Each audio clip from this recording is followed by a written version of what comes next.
starving. I still can't hear Granddad. So, what is your state of mind right now? We're almost we're halfway through the season almost. What is do you feel like the end is coming, or is it going to hit you once we get to the final week? It's strange, right? Because we've had many phases of ending this show.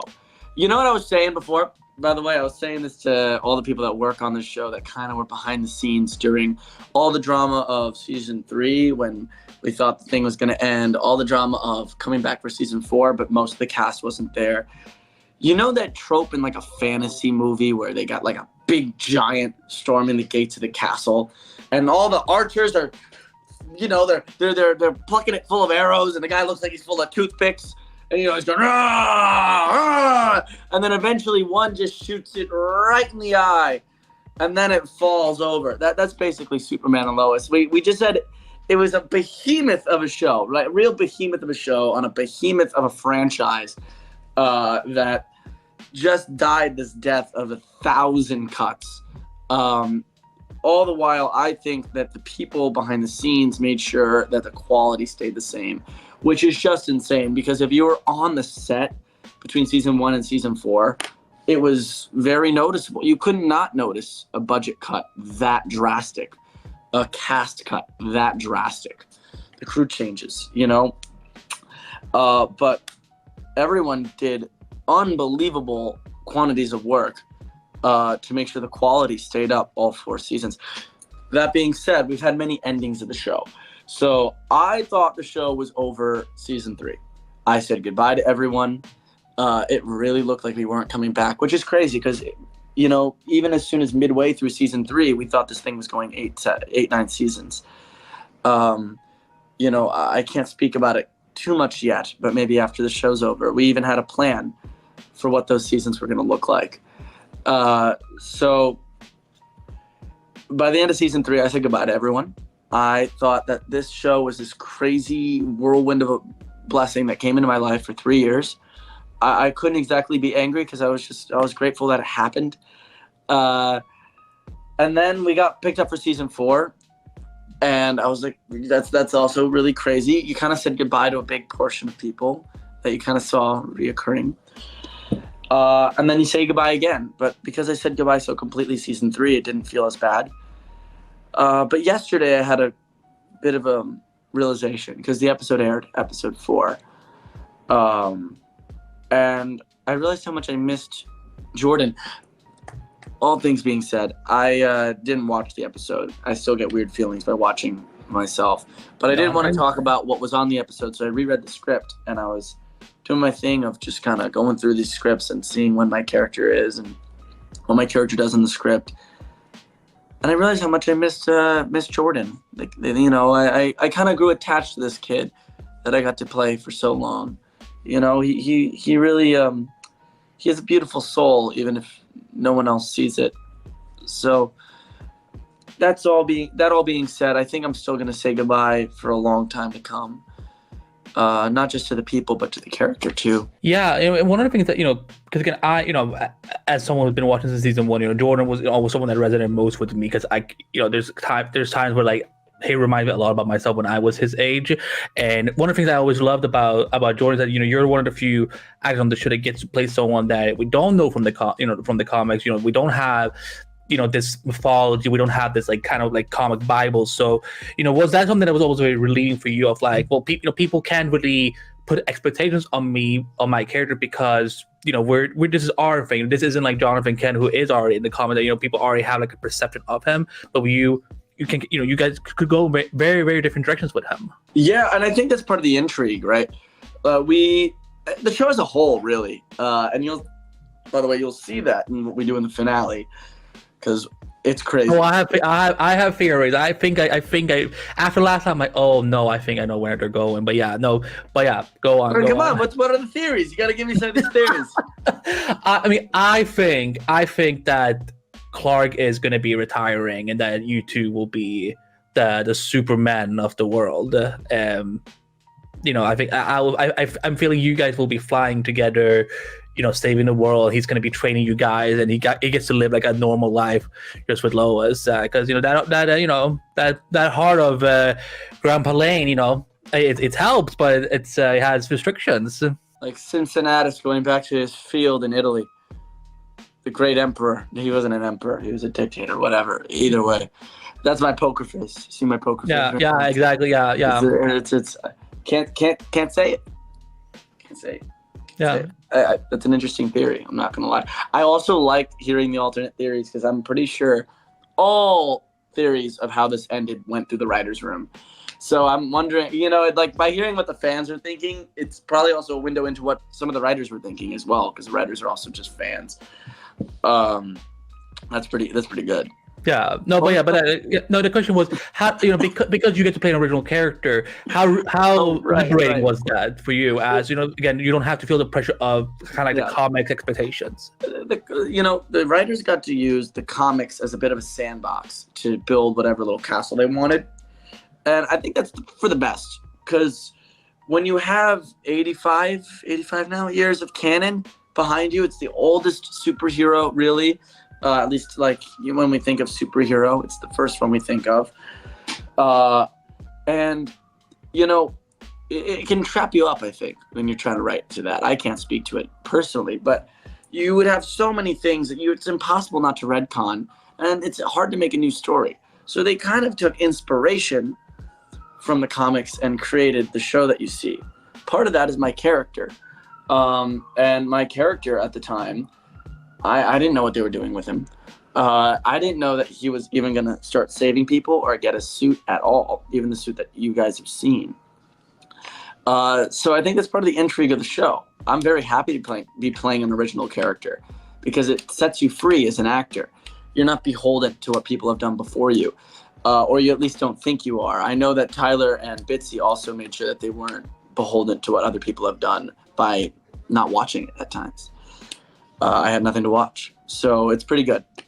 But yeah, again, something we get to see, see last night was you and Sarah, you and Indy finally get to work together again. It felt again because of the wait between season 3's finale and the premiere. I felt like it's been like almost 2 years since we saw you guys together. How was it finally, getting to revisit that? And should Sarah and Jordan shippers, is there still hope? But what's the ship name, by the way? Now is it Jara? I think it's Jara. I think I saw it somewhere on TikTok. Is it Jara? Neither option was very good, if I remember correctly. It was Sworden. Sworden was the other one. Sworden or Jara. Both, by the way, sound like they should be in Star Wars. They do sound very alien-like. Pew, pew, pew, pew, pew. I haven't seen Star Wars too, but yes. Look. Indy and I, our off-screen relationship has changed and fluctuated over the years so much. Nowadays, I'd consider her one of my closest friends. I was just living at her house in Los Angeles for like 6 days a week ago. And, I think you also see elements of that off-screen relationship in how Sarah and Jordan are portrayed. Given Sarah is I think close to who Indy was when she was a little younger, maybe. I'm not sure. Maybe she can speak on that. I know that Jordan is quite far from who I am. But channeling the off-screen relationship into one that you see has been interesting. And seeing them together for the first time again, it was a little bizarre. It's one of those moments that you start to connect to your younger self because, we also had a year off of shooting between that. And then most of that time in season 4 in the beginning, didn't get to see her. So it felt like you were kind of calling back something that you haven't visited in a while. And I think you feel that with the characters as well, as they're trying to move on in their own lives and figure out the place for each other in each other's lives. Would you say that, because I'm really curious, like, can we expect a happy ending? Because I know Volley, he said it to us recently that everyone is back for the finale, which I'm so happy about it. Everyone is back for the finale. Yes. What are the chances that we see happily ever after for the two of them? Again, we got to remember this is the girl that he said years ago, like, Dad, I'm gonna marry her. I'm gonna marry this girl. I want her to know everything about me. So what can you tease? I think they find their own version of a happily ever after. I think it's a very Jordan and Sarah ending that I hope the fans will find satisfying. I also think it's gonna be like a little cobblestone in the whole finale, where the finale is just this massive, massive episode. So Greg Smith directed it. We had a lot less time to shoot it than obviously most shows would, given our budget. But it kicks ass. Like, the team came together in epic superhero fashion to make that finale what it was. Like, by the page how the page goes, pretty much, I believe it's bigger than the pilot. That's how big the finale is. It's a huge, huge undertaking of an episode, and it came out brilliantly. So Sarah and Jara Swarden makes their appearance as well, but there's gonna be a lot going on. I think it's gonna be fantastic. Speaking of a lot going on, because Jordan has had, this has been one of his darkest seasons that we've seen, and one of the things that really stood out to me was, of course, seeing Jordan and his dynamic with Lex. You and Michael Cuddos absolutely crushed it. That's poor words, because I just realized where this question was going. But again, with the whole thing with the heart and everything, like when you read just that initial script for what was going to go down in episode 2 and whatnot, like, were you shocked at like how dark the show was going to put Jordan through, with Superman stuff, and how it was going to affect him specifically? Yes, in short, yes. And I think we could speak about this probably more after the finale airs. Okay. But this goes along with they had a completely different plan. A completely different plan for the show, because they thought it was going quite some time. And that season 3 was supposed to kind of like dove into season 4, and it was relating to season 5 even. So the writers, when we got the news that there would be less cast, less budget, and only 10 episodes, I think they pulled out all the stops that they knew they couldn't really write their way out of, and that's why the season's so phenomenal in 10 episodes. These writers figured out how to condense everything they wanted to do in these 10 episodes. Part of that is that they had to really change the plan for Jordan. And he was going to fall into this darker place. I think the one thing that we constantly see Jordan trying to do is he tries to be a good person, and he just doesn't know how. He thinks that he knows better at times when he doesn't, but he also thought he was the only one to save his father, and that other people were stopping him from that goal because they were worried for him. It was this act of almost this it was self-sabotage or self-sacrifice, but he thought he was getting to that heart, and he fell right into Luther's trap. And I think how we play that, at least how in my mind, is that experience was extremely traumatizing for him. So he was completely powerless again, like he was before he had the powers. And now, if you've caught up, that Jonathan has powers as well, which, by the way, is the biggest spoiler of all time. And even just saying that in an interview, a chill went down my spine. I'm like, okay, that came out, right? Yeah. Okay. It came out. You're good. You're good. I've been keeping that a secret for a minute. Yeah. Now that Jonathan has powers as well, Jonathan can just do all the things that Jordan wanted to do. It's the story of Jordan's life besides these last 2 years, and canonically I believe it's only 2 years. When Jonathan wants to save someone, he doesn't screw it up. He does, everyone trusts him immediately. They didn't trust Jordan for 2 years. People love him. It's all new, and I don't think Jordan feels snarky about that. At least in my mind, I think Jordan's genuinely happy this weight's off his shoulders, because he couldn't take it anymore. I don't think he could do it. I don't know if he was in the position of growth to really take that mantle, and he knows that now. And I don't know. It's tough for him, because I think sometimes you go through the most growth when you go through it alone. And Lois is dealing with a lot, and Jonathan's dealing with the world, and Sarah is dealing with her own life. So there's Jordan. He's going to have to grow. Yeah, because I wanted to ask you about it because I rewatched the episode last night and like I was again sobbing like crazy. Even though he says I have some things to figure out, but when he hands off the suit, I'm still feeling like, oh my god, this is gut wrenching in a lot of ways. So what are some things he needs to figure out that you could perhaps not giving too much away, but what is it? What is his soul journey that he's going to go on? I think that's what this character's been going through this whole time, is growth.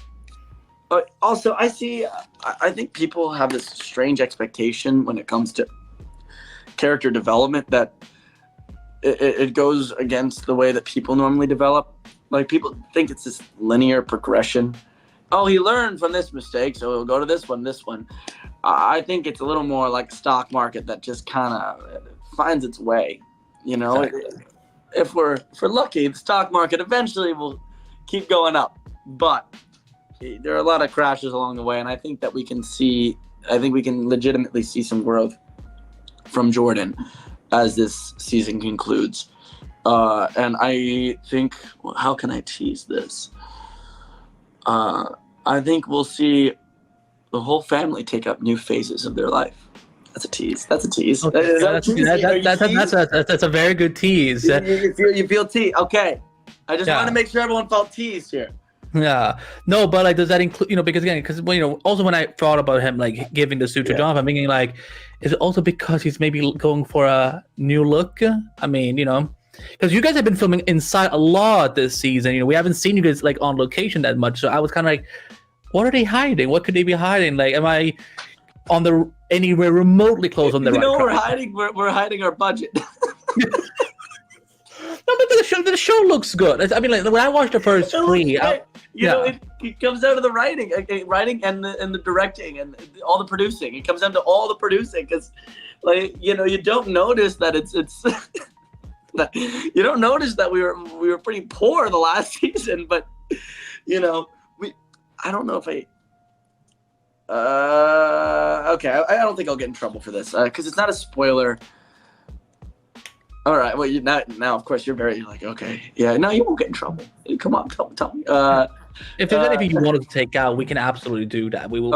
Okay, sure. I don't think this is anything bad, but thank you for the offer as well. We didn't have the barn the fourth season. All those outside shots of the Kent family? Yeah? Those don't exist. We didn't have the house.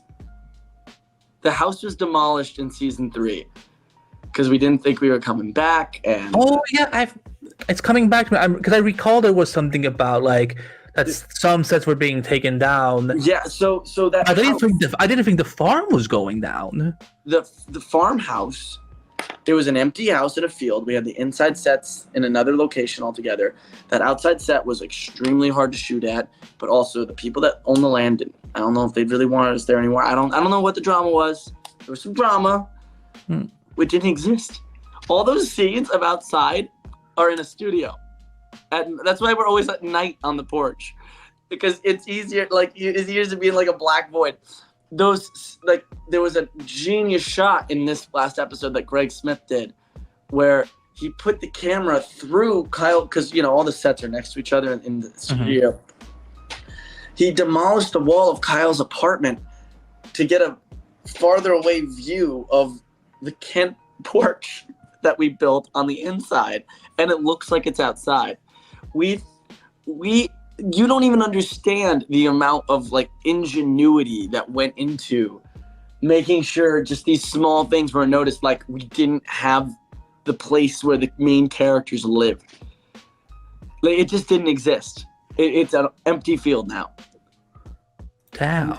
In episode 4, and that was the one I shadowed as well. I shadowed Greg Smith, the producing director. Brilliant dude, lovely guy, great friend of mine now. We have that scene where Clark and Lois are running to embrace each other. That house. Anytime you see the house in the background of that, it's CG'd in. That did not look like CGI. Wow, that's real. Isn't that insane? No, wow. I need to I cannot wait now to like do a whole re-binge of the whole scene and kind of be like, oh, that's what he was talking about. That was he talking about. Because again, I really felt like, okay, like the reason we were able to again, talking about the budget, that reason we were able to get some of these, key things back was because, okay, they're prioritizing for, the Ken Farm, the Ken Halbam. I forgot that they had taken it down. So, yeah, this is, a major shout out to the whole production team of Super Lois that they, juggling all of this. They're not only brilliant, they're also really nice people, which is not the usual on shows like this. So I've heard, this is my first big project. They're really incredible human beings behind this project, from the top to the bottom. Todd Helbing and Brent Fletcher are just brilliant and so unbelievably kind, great leaders for this whole thing. All the way down to every single PA that had to put in extra hours to make this work. This was a labor of love in a way that I don't think many shows are. But yeah, that's why you won't see us outside. I thought you really were keeping a lot of sports outside, because I'm like, we haven't seen Tyler a lot on set. Like, we saw there was until we got the episode, I think 9 or 10. That's when the first set photo came out. I'm like, oh, that's the only photo we have of him this season. We do go outside a little bit. Yeah. But, notice if we are outside, it's usually in I think I can tease this without, that's no spoiler.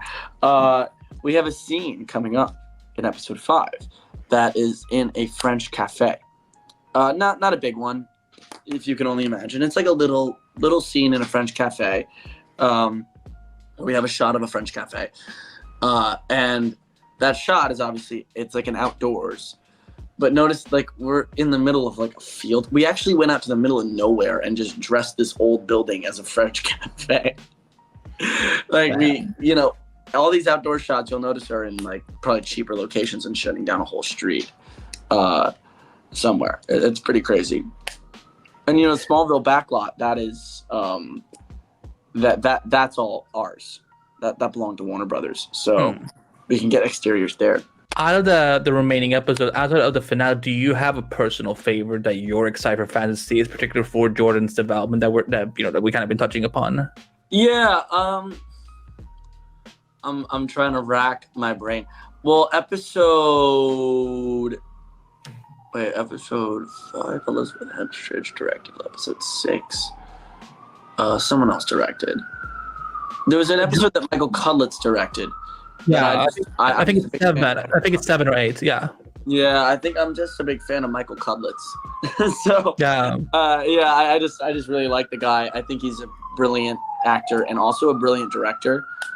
Also, you hear that New York City noises outside. Yeah, okay. This is actually my childhood home. So I grew up to. I don't even hear sirens at all. They just don't. I didn't even think about it either until you pointed out. I'm like, oh yeah, there is something going on. And okay, I'd also have to say episode 9 and the finale are 2 huge episodes. Everyone develops in a lot of interesting ways. Again, I really think the fans will be happy. Watch the fans hate it, but no. I really think the fans will. No, I think this fandom is going to be very passionate about what's coming. I think so. I really do. And, it's a shame that this show couldn't have continued on. As a young actor myself, it's not particularly a terrible thing for my career as it stands to come off a show while it's still good and successful. It doesn't suffer from the decline in quality a lot of shows do, and the back 9. As an actor, just creatively, I really liked the show. It was a great group of people. They were pretty great characters. You got to do family drama stuff and also action hero stuff, which is just a rare combination. And also, what a great way to just build a portfolio as well. Not to put it like that, but it was just a pretty phenomenal experience all around. So, yeah, man. I hope the fans see it the same. You kind of got a bit of everything going on. Yeah, no, but I think that's why Superman and Lois has stood out so much because we've had a lot of Superman and Lois Lane depictions over the last 3-4 decades. But again, the idea of them settled down as a family, but also juggling being reporters, being teenagers, and being superheroes. That's definitely Not something we see every day, especially in this genre that's gone through so many changes in just so little time. Right. It's crazy. It's really an awesome show. It really is. I think we cooked on this one. I want to touch upon it because you were talking about a little bit about the, how Jordan has been feeling about Jonathan now that he has powers and so on.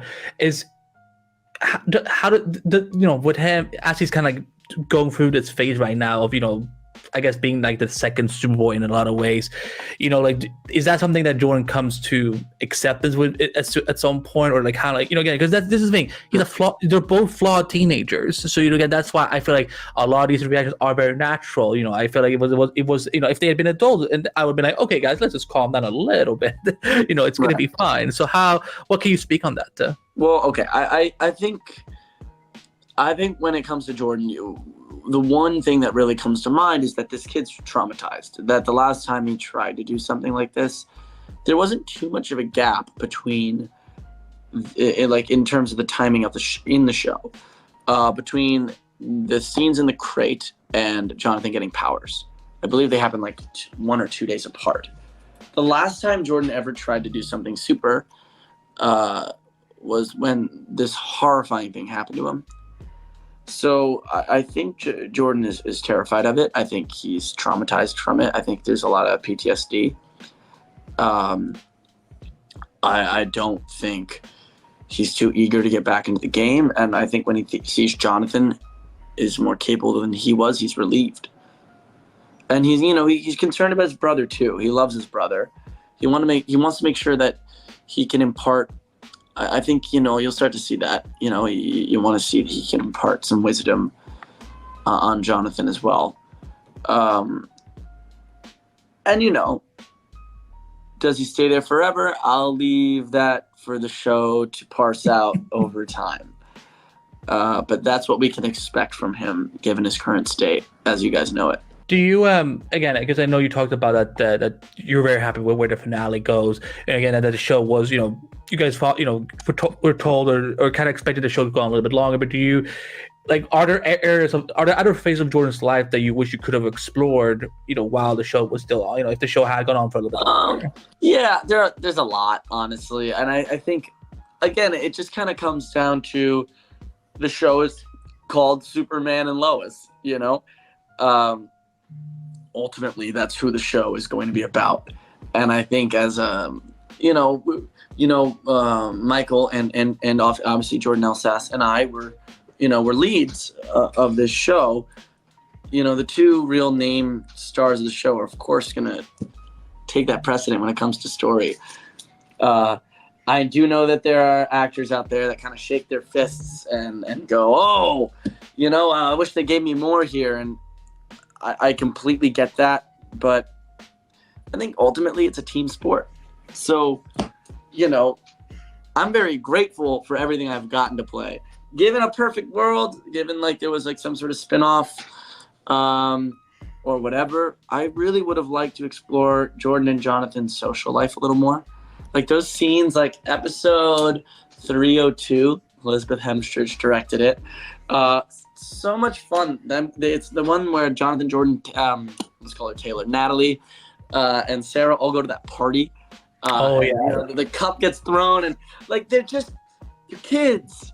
And those are the best scenes to shoot in terms of having fun on set, because we were friends with all the people that played every one of those little characters, and those are the people I grew up with in a lot of ways. It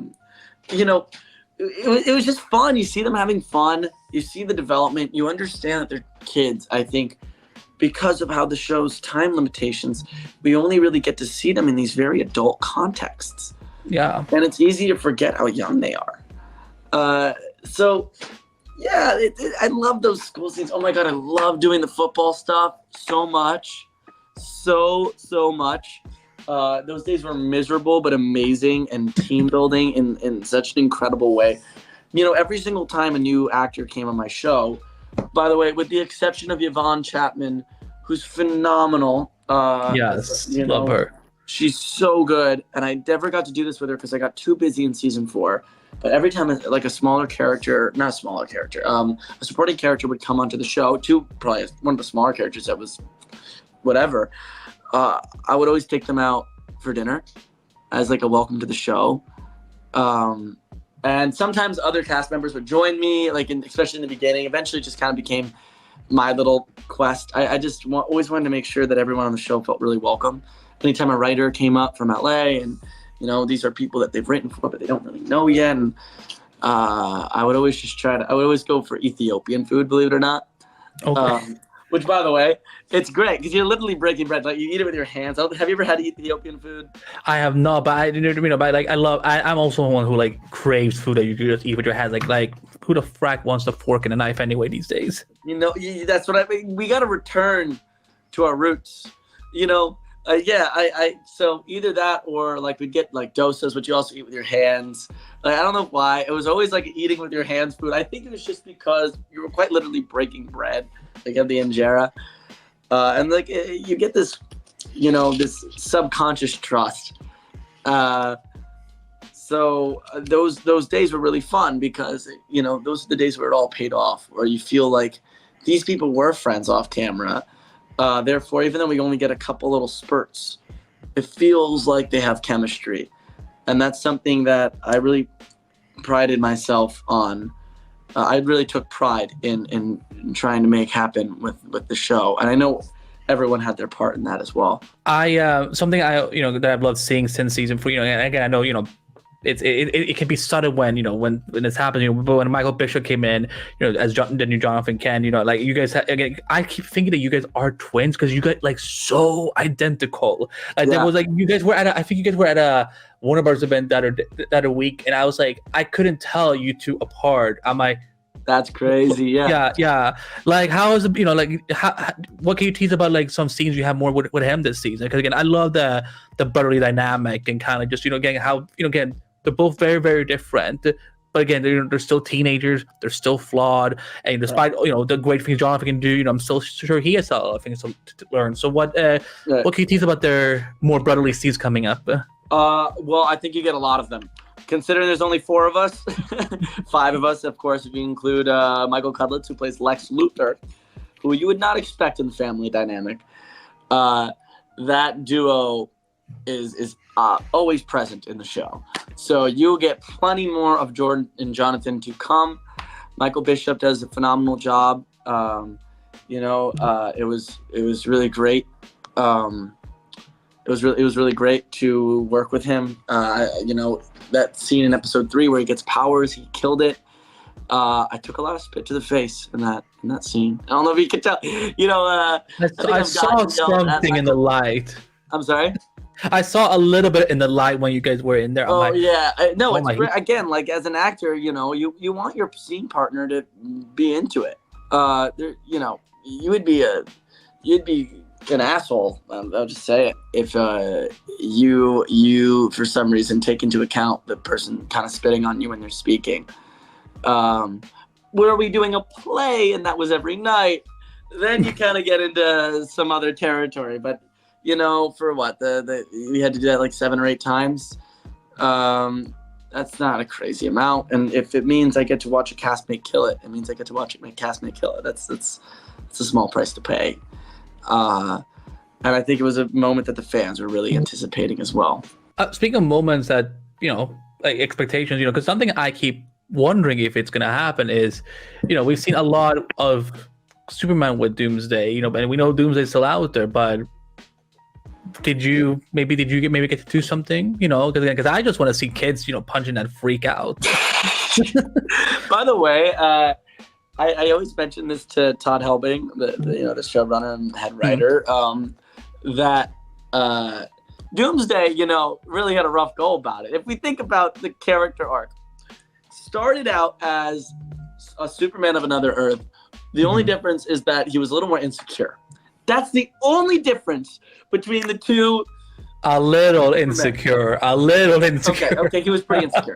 He was insecure. You know what? Sounds like Jordan. So insecure, and the sun was red for some reason, right? A giant cult, so he goes into this fame life. His wife is a bit more meh. Also a little fame obsessed. Everyone's fame obsessed. but nothing unheard of. It doesn't really make him a bad guy until all of a sudden it starts to make him a bad guy. He starts to become an evil guy.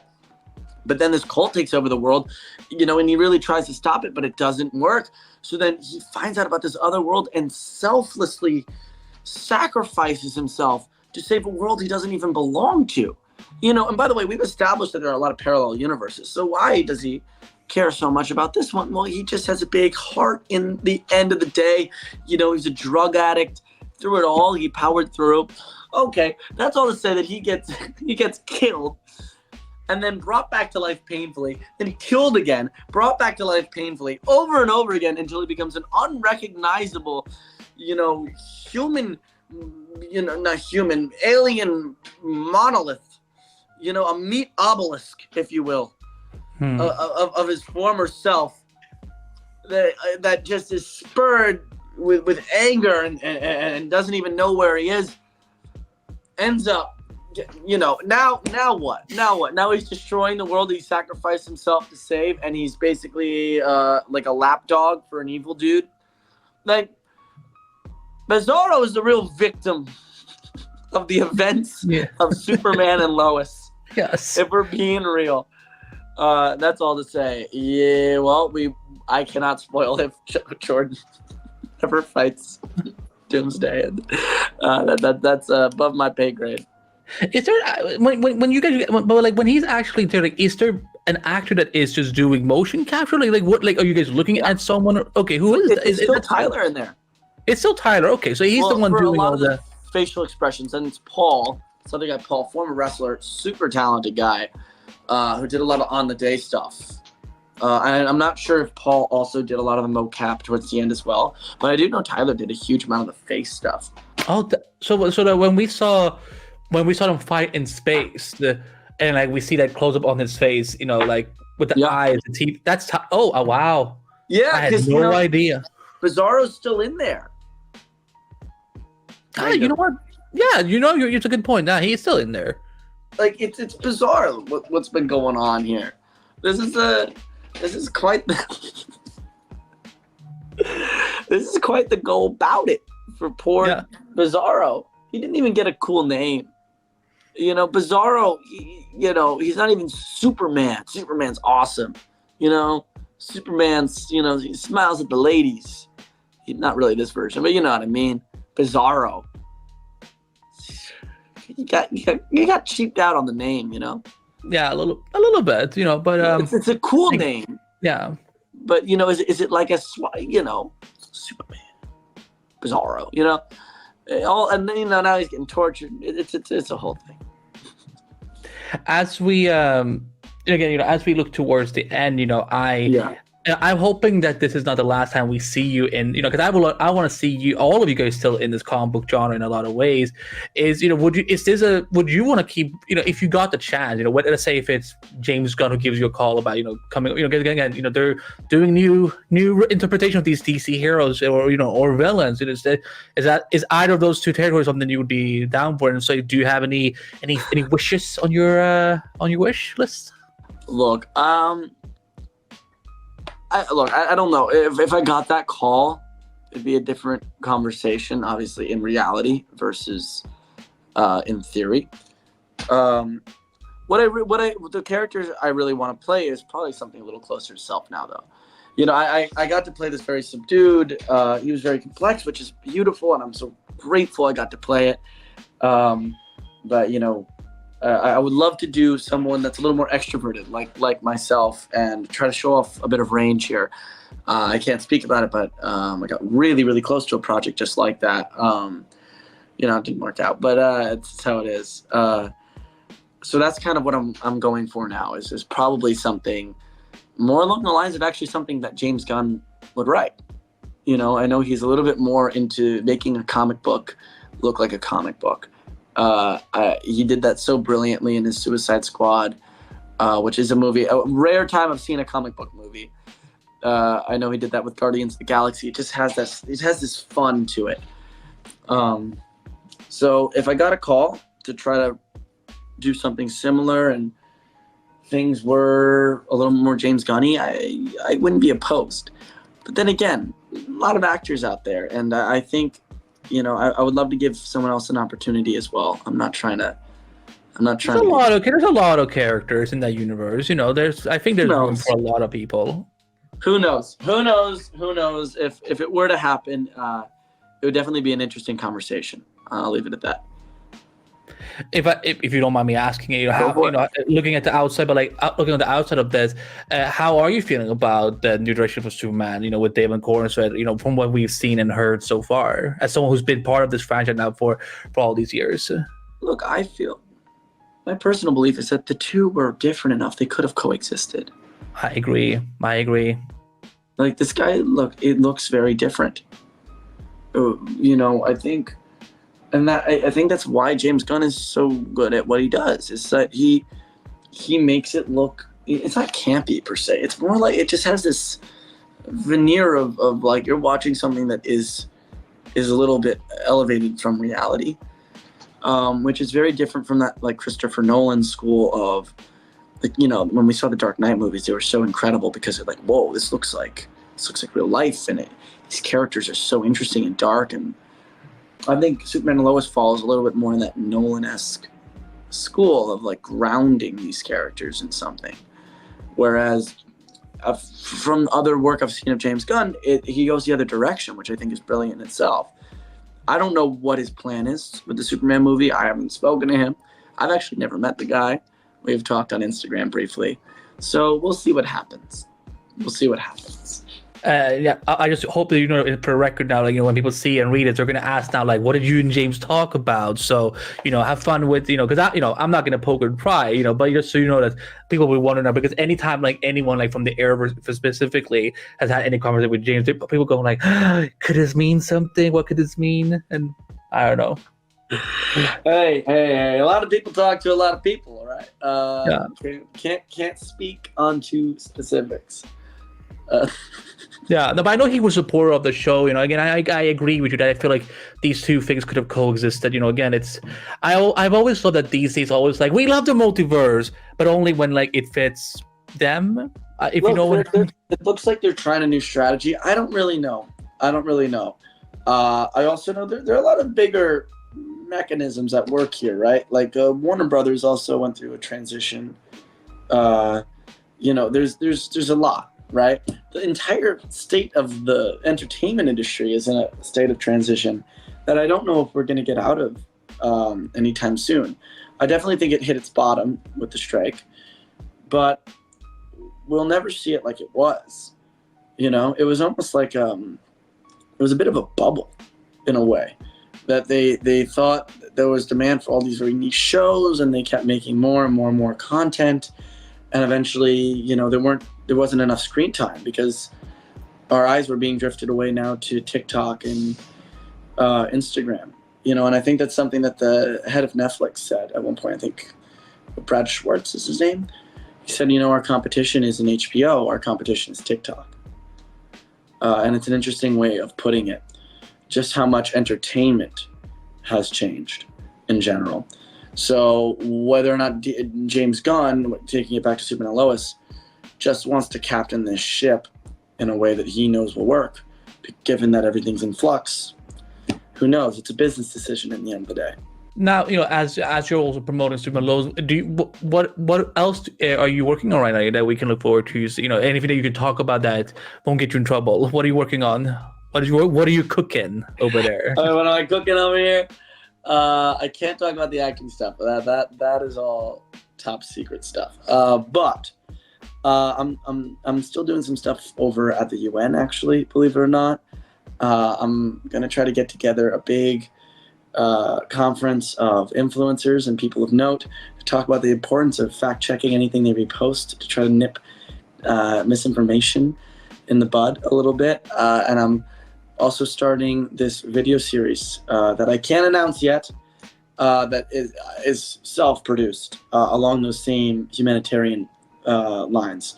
So I'm working hard on that. I have another meeting for that tonight and then all day tomorrow that I'm interspersing with every time I have to go away to Los Angeles or something to act. So yeah, craziness, and my life is very busy right now. We love when people say business, so that's it's always good. But yeah, no, Alex, you've answered all of my questions. So I'm excited for people. I'm myself, of course, excited to see how this ends. Again, it's crazy. It's only what, like 5 weeks away now, and but thank you for your time. Thank you for everything you have done with this character and this in the franchise, and hopefully whether it is another DC role or it's outside of that, hopefully we will see you back on our screen sooner rather than later. So thank you. Man. Is there a comment section under the article, or is this an article? I guess it's gonna be a video as well. This will be video. This will be articles. So yeah, there will be lots of comments in the comment section if you like the new hair or should grow it back out.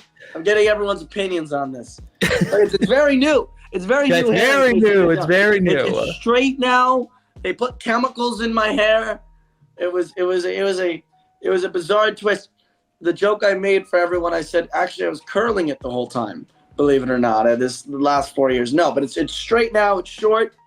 My head looks a little more long. I like the longer head. I guess it makes me smarter.